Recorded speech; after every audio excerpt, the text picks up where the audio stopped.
a change in profit ratio along with the concept of workman compensation reserve and investment fluctuation fund. Let's get started.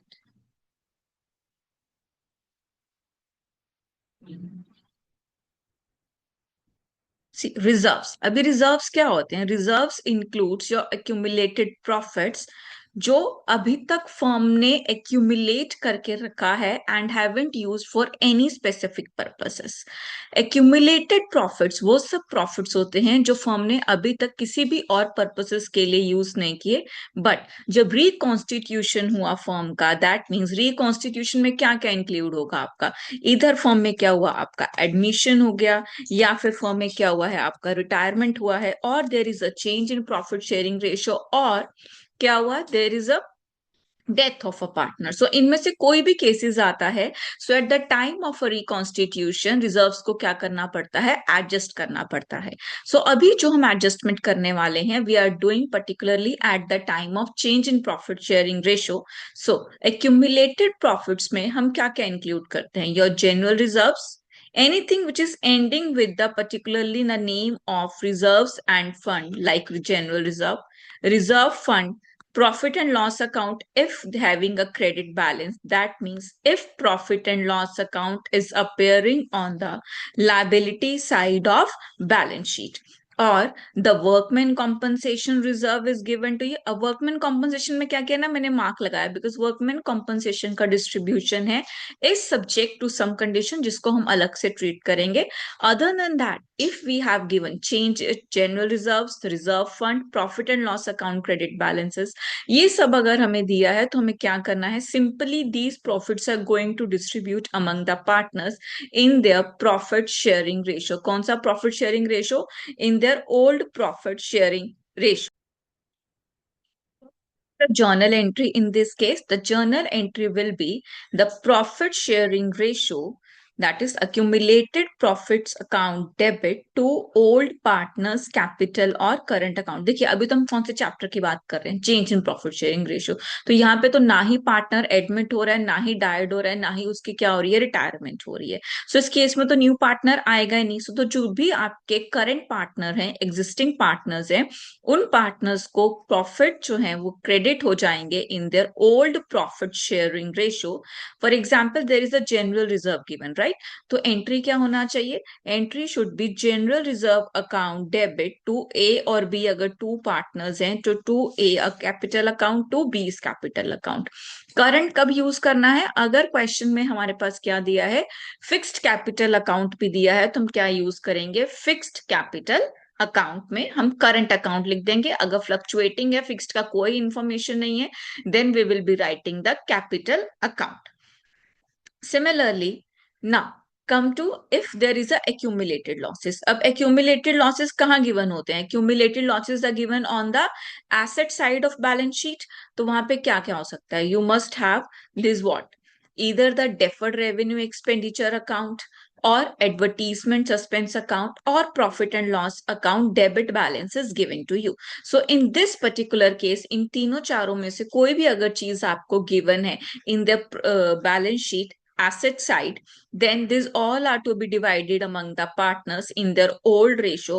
old partners जो है वो debit हो जाएंगे. Debit क्यों हो जाएंगे, बिकॉज क्या हम डिस्ट्रीब्यूट कर रहे हैं, we are distributing the losses. Losses distribute करेंगे तो पार्टनर्स डेबिट होंगे in their old profit sharing ratio. Similarly अगर फिक्स्ड कैपिटल दिया है तो आप करंट अकाउंट में ट्रांसफर करोगे. अगर फ्लक्चुएटिंग दिया है और या कुछ भी इंफॉर्मेशन नहीं गिवन है, तो हम कहाँ डिस्ट्रीब्यूट करेंगे, हमारे ओल्ड पार्टनर्स कैपिटल अकाउंट के अंदर. I hope the accumulated profit and losses adjustments are clear. इसके रिगार्डिंग हम प्रैक्टिस करेंगे कुछ questions. Let's see the example. Example. अब एग्जाम्पल क्या कहता है, एग्जाम्पल से Siya, Tom and Vidhi are the partner sharing profits and losses in the ratio 3:2:1 with effect from 1 April. ये लोग का प्रॉफिट शेयरिंग रेशियो क्या था, 3:1 का प्रॉफिट शेयरिंग रेशियो था. And they decided to share profits and losses in the ratio 1:2:3. There existed a debit balance of 60,000 in the profit and loss account on that date. Let's start with the journal entry. क्या करना है, हमें profit sharing ratio को distribute करना है इस debit balance of profit and loss account को in their profit sharing ratio. Distribute करना है, उसने खुद ही बता दिया, journal entry for the distribution. अभी क्या है हमारे पास, debit balance of profit and loss दिया है, that means it's a loss. अभी लॉस है तो पार्टनर्स क्या हो जाएंगे, आपके डेबिट होंगे Cyrus. There is no mention of the fixed capital और करंट अकाउंट, हम डायरेक्ट कैपिटल लिखेंगे, Cyrus capital account debit. And who is the partner next? Tom. So Tom's capital account debit to next partner is whom? With his capital account debit to the entry will be to क्या distribute करना है आपका, profit and loss account distribute करेंगे। Profit and loss account का balance कितना है आपका 60,000। 60,000 को ओल्ड रेशियो, न्यू रेशियो का कोई रोल नहीं है यहाँ पे, ओल्ड रेशियो में 30,000। Next is what, 20,000 and last is 10,000 में क्या करेंगे, डिस्ट्रीब्यूट कर देंगे, being the profit and loss distributed among the partners in their old profit sharing ratio. चलिए, अभी तो हमने एग्जाम्पल कर लिया कि अगर पार्टनर्स क्या करना चाहते हैं, अगर फर्म डिस्ट्रीब्यूट करना चाहती है अपने old profits and losses in their given profit sharing ratio, that means old profit sharing ratio में वो डिस्ट्रीब्यूट करना चाहते हैं। तो अगर प्रॉफिट्स डिस्ट्रीब्यूट करने हैं तो पार्टनर्स क्रेडिट हो जाएंगे, अगर लॉसेस डिस्ट्रीब्यूट करने हैं तो पार्टनर्स क्या हो जाएंगे, डेबिट हो जाएंगे। फर्म कहती है कि कुछ ऐसे प्रॉफिट एंड लॉस आप एडजस्ट करो सो दैट कि मेरे प्रॉफिट एंड लॉस को डिस्ट्रीब्यूट ना करना पड़े, और जो प्रॉफिट एंड लॉस एग्जिस्ट हो रहा है उसका भी ट्रीटमेंट हो जाए। तो अगर ऐसा कुछ है तो फर्म कहता है कि अगर तो फर्म में प्रॉफिट्स हैं, दैट मीन्स फर्म में क्या है, आपके पास एक्यूमुलेटेड प्रॉफिट्स हैं, तो क्या एंट्री पास करो, that is gaining partners account debit to sacrificing partners capital account, right. और यहीं पे अगर इसका रिवर्स है, फर्म में क्या है, एक्यूमुलेटेड लॉसेस है, तो कौन सा एंट्री पास कर दो, sacrificing partners capital account debit to gaining partners capital account. ये आप स्मॉल एंट्री पास कर सकते हो in order to show the adjustment. This is the very important question. Exam में वो क्या करता है, 2 या 3 आइटम्स आपको प्रॉफिट्स को दे दिया, 2 या 3 आइटम्स क्या दिया आपको, लॉसेस का दे दिया, and he asked us to say calculate or pass the necessary journal entry in order to adjust the accumulated profits or losses, right? Let's look at the example. Okay. The example says Dan, Elf, and Farhan were the partners in a firm sharing profits and losses in 532. With effect from 1st April 2023, they decided to change their profit sharing ratio in 235. There existed a general reserve of 90,000 on the date of change in profit sharing ratio. अभी general reserve क्या होता है, आपका accumulated profit.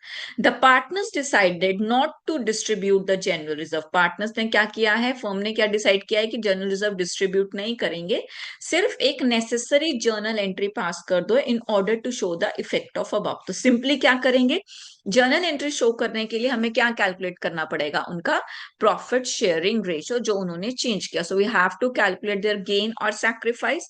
वो कैसे calculate करते हैं, simply subtract old minus the new ratio which is given.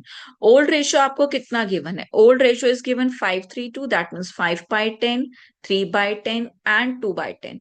What is the new profit sharing ratio is given to you, 235, 2/5, 3/10 and 5/10. So that means जो एल्फ है उसने तो ना सैक्रिफाइस किया ना गेन किया, और डेल्फ क्या क्या कर रहा है, 3/10, और इसका आ गया फरहान का आपका -3/10.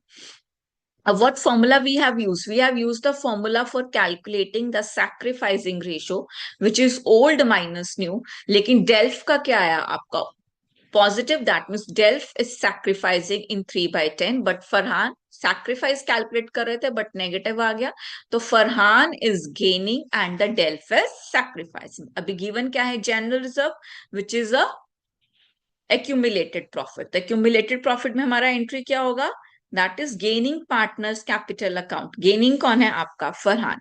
So entry will be Farhan's capital account debit to, कौन लॉस कर रहा है, सैक्रिफाइस कौन कर रहा है, डेल्फ। तो entry will be Delf's capital account debit, amount क्या आना चाहिए 90,000 is the general reserve given to you.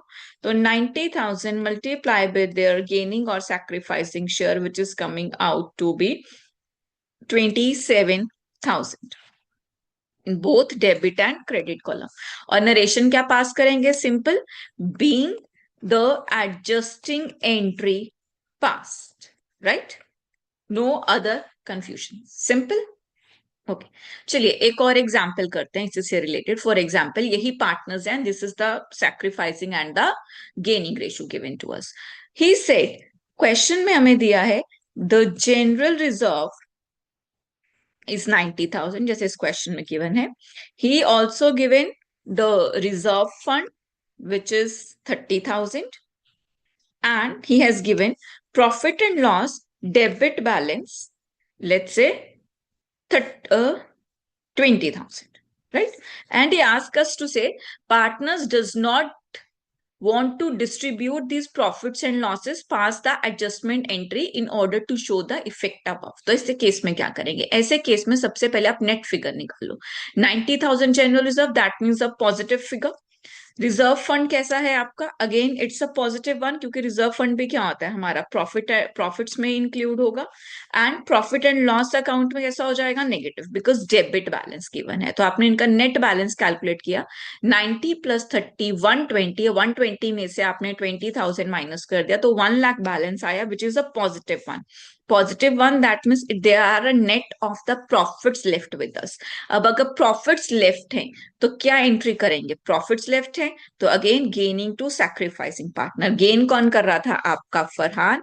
और लॉस कौन कर रहा था? डेल्फ. तो delve capital account 1 lakh into the gaining or the sacrificing share, which is 3/10. So the amount is coming to be 30,000. I hope this adjustment of accumulated profits and losses is clear. Next, move on to the next part of this series.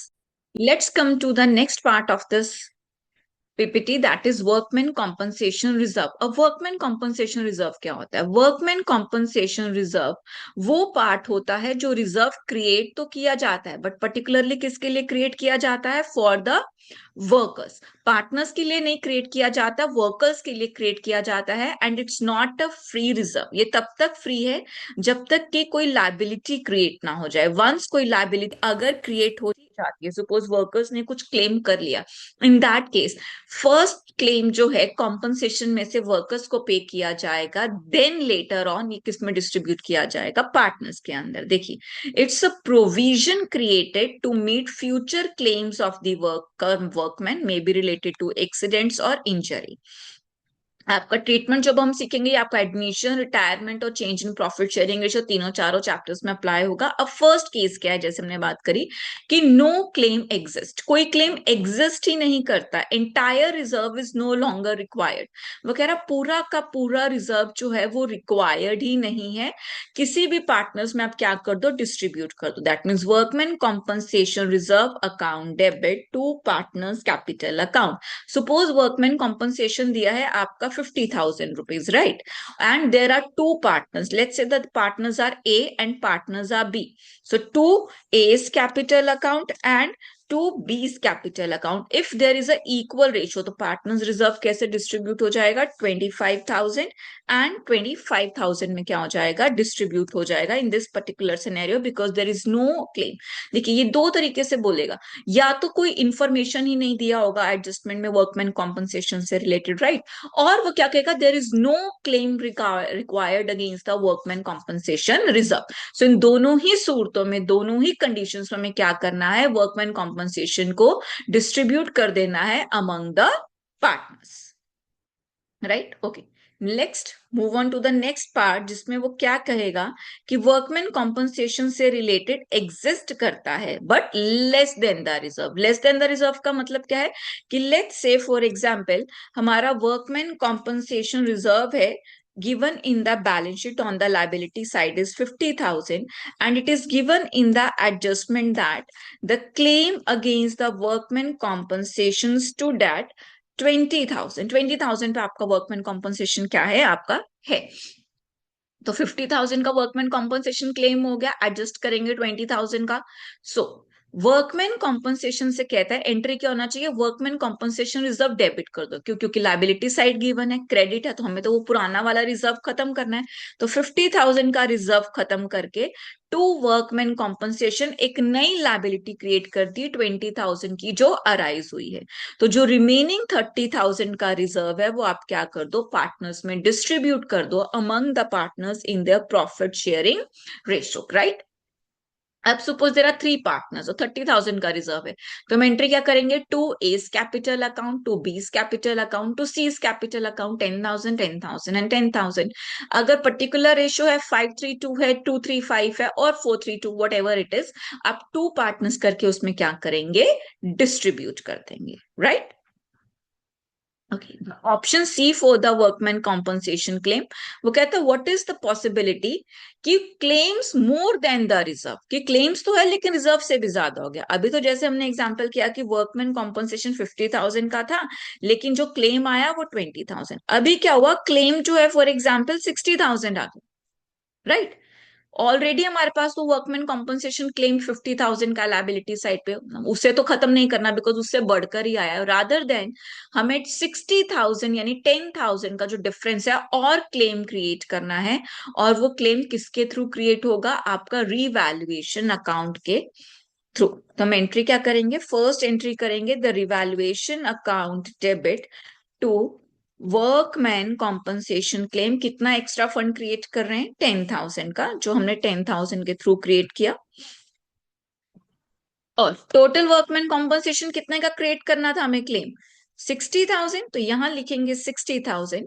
60,000 revaluation account से create कर दिया और workman compensation से कितना create कर दिया आपने, 50,000 का क्लेम जो है क्रिएट कर दिया, राइट। तो टोटल 60,000 का हुआ। अब पार्टनर्स में वर्कमैन कॉम्पनसेशन रिजर्व तो डिस्ट्रीब्यूट नहीं होगा, लेकिन जो रिवैल्यूएशन अकाउंट डेबिट हुआ 10,000 के, उससे पार्टनर्स का क्या हो जाएगा, आपका नुकसान होगा। दैट मीन्स पार्टनर्स में हम डिस्ट्रीब्यूट करेंगे अपने losses, that is partners capital account debit to revaluation account. For how much is the amount, 10,000 amount के लिए पार्टनर्स को डेबिट करेंगे because it's partners loss, right. Okay, now let's move on to the next accumulated reserve adjustment, that is investment fluctuation fund या investment fluctuation reserve। देखिए जैसे workman compensation reserve किसके claims के लिए होता है, वर्कर्स के लिए, वैसे ही जो इन्वेस्टमेंट फ्लक्चुएशन फंड है वो किसके लिए क्रिएट किया जाता है, इन्वेस्टमेंट की मार्केट वैल्यू को एडजस्ट करने के लिए। सो कभी भी अगर इन्वेस्टमेंट फ्लक्चुएशन फंड दिया है, वी हैव टू कंसीडर कि जो इन्वेस्टमेंट दिया है हमें एसेट साइड पे, उसका क्या ट्रीटमेंट है। A reserve created to meet the loss due to fall market value of investment, market value of investment में अगर कोई भी कमी आती है, फॉर एग्जाम्पल इन्वेस्टमेंट दिया है हमें बैलेंस शीट के अंदर 80,000 एंड मार्केट वैल्यू हो गया 60,000 50,000 any, that means there is a decrease. तो उन एडजस्टमेंट्स को क्रिएट करने के लिए हमें क्या यूज करने पड़ते हैं, investment fluctuation fund.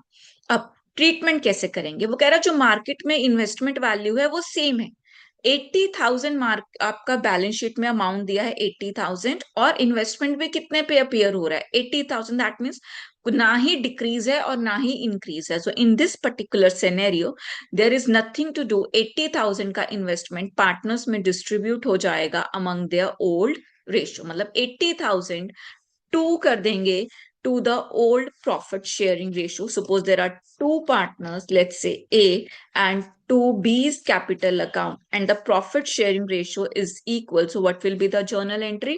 40,000 and 40,000, right? Okay. Next, come to the second part, which can come in investment fluctuation fund. He says the market value of the investment is less than the cost, यानी market value कम हो गई, that means decrease हो गया। Example से समझते हैं, investment दिया है हमें 80,000 इन द बैलेंस शीट, और जो मार्केट वैल्यू है इन्वेस्टमेंट की वो कितनी है, लेट्स से 60,000। तो ये जो 20,000 का डिक्रीज हो गया है मार्केट वैल्यू का, इस 20,000 के डिक्रीज को कहां से एडजस्ट करना पड़ेगा, इन्वेस्टमेंट फ्लक्चुएशन फंड के, क्योंकि इन्वेस्टमेंट फ्लक्चुएशन फंड किसके लिए बना है, इन्वेस्टमेंट के लिए बना है। तो किसी भी तरह का इन्वेस्टमेंट फ्लक्चुएशन में कमी इन्वेस्टमेंट से अराइज होगा। देखिए, इन्वेस्टमेंट फ्लक्चुएशन फंड, क्योंकि बैलेंस शीट में लायबिलिटी साइड क्रेडिट बैलेंस है तो अभी डेबिट कर दिया, टू इन्वेस्टमेंट हमने कर दिया 20,000, राइट। अब इन्वेस्टमेंट फ्लक्चुएशन की जो भी वैल्यू होगी वो कहाँ ट्रांसफर हो जाएगी, आपके टू पार्टनर्स में डिस्ट्रीब्यूट हो जाएगा। और अगर मार्केट वैल्यू बढ़ गई, that means market value 1 lakh हो गई, तो लॉस तो हुआ ही नहीं।